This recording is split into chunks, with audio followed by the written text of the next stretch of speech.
আসসালামু আলাইকুম। কেমন আছেন সবাই? আশা করি সবাই ভালোই আছেন।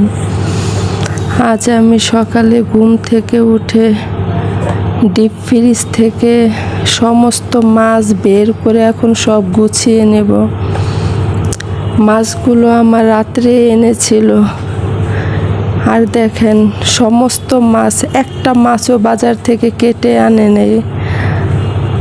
এতগুলো মাছ আমি কিভাবে একা একা কাটবো? আমার তো কোনো হেল্পিং হ্যান্ডও নেই যে আমাকে কাজে সাহায্য করবে। এই যে একটা শোল মাছ এনেছে, শোল মাছটা পুরো জ্যান্ত ছিল। ও জ্যান্ত মাছটাই আমি ডিপ ফ্রিজে রেখেছিলাম। আর এখানে দুটো বড় বড় বোয়াল মাছ। এই যে মাছগুলো পুরো বরফ হয়ে গেছে। আর এখানে প্রায় 2 কেজির মতো পাবদা মাছ। এই যে সব মাছই বরফ।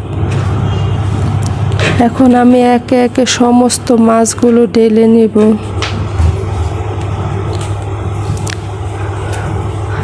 আর এই যে এগুলো হচ্ছে দেশি পোয়া মাছ। কোনো মাছই কেটে আনে নেই। সব সময় আমার বাজার থেকে মাছ কেটে আনে, কিন্তু আজকে কেটে আনে নেই মাছ। এখন আমি মাছগুলোকে আলাদা করে নিব। পাবদা মাছগুলো আমি আলাদা করে, সমস্ত মাছ আমি আলাদা আলাদা পলিথিনে বেঁধে বেঁধে রেখে দিব, কারণ এতগুলো মাছ আমার একা পক্ষে কাটা সম্ভব না। যেদিন যে মাছটা খাবো সেই মাছটা একটা করে বের করব আর একটা করে কেটে রান্না করব। আর এদিকে শুধু পাঙ্গাস মাছটা বাজার থেকে কেটে আনছে। এই পাঙ্গাস মাছটা আমার ছেলের অনেক পছন্দ, ছোট ছেলের। আমার ছোট ছেলে বলে, ইলিশ মাছ জাতীয় মাছ না দিয়ে যদি পাঙ্গাস মাছ জাতীয় মাছ হতো। এখন আমার সমস্ত মাছ আমি পলিথিনে বেঁধে সব গুছিয়ে ফ্রিজে রেখে দেব। আর আমি কিছু পাবদা মাছ কেটে ধুয়ে পরিষ্কার করে নিয়েছি রান্না করার জন্য। এদিকে আলু বেগুন ভাজি করার জন্য নিয়েছি, ঢেঁড়স কেটে নিয়েছি।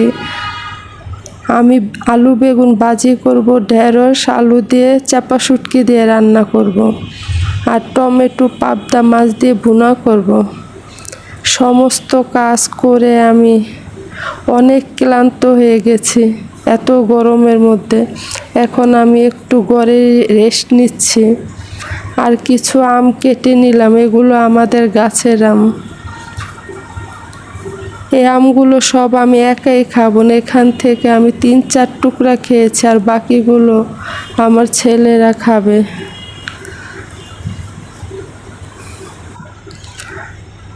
এই যে আমার বাবার বাড়ির গাছের আম এগুলো। আমার মা সকালবেলা আমাকে দিয়ে গিয়েছে, সেগুলি আপনাদেরকে দেখাচ্ছি।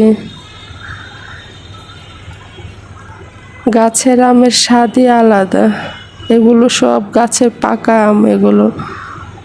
আর দেখেন আমগুলো কত সুন্দর দেখতে। এখান থেকেই আমি ওই আমগুলো কেটেছিলাম। এখন আমি রান্নার জন্য চলে আসলাম। অফ ক্যামেরায় আমি বাকি সব রান্না করেছি। এখন আমি একটা রান্না শুধু শেয়ার করব আপনাদের সাথে।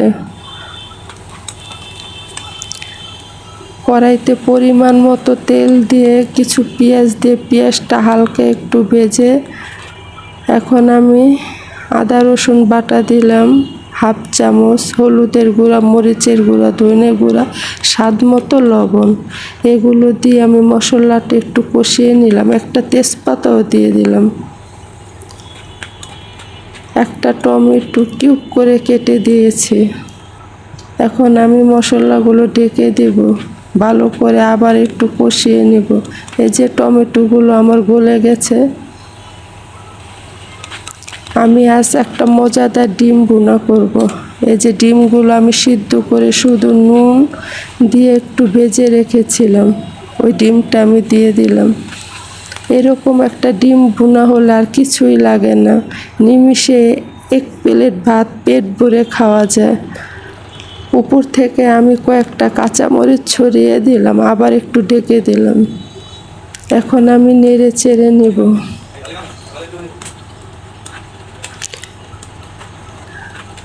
এই যে হয়ে গেছে আমার ডিম ভুনা।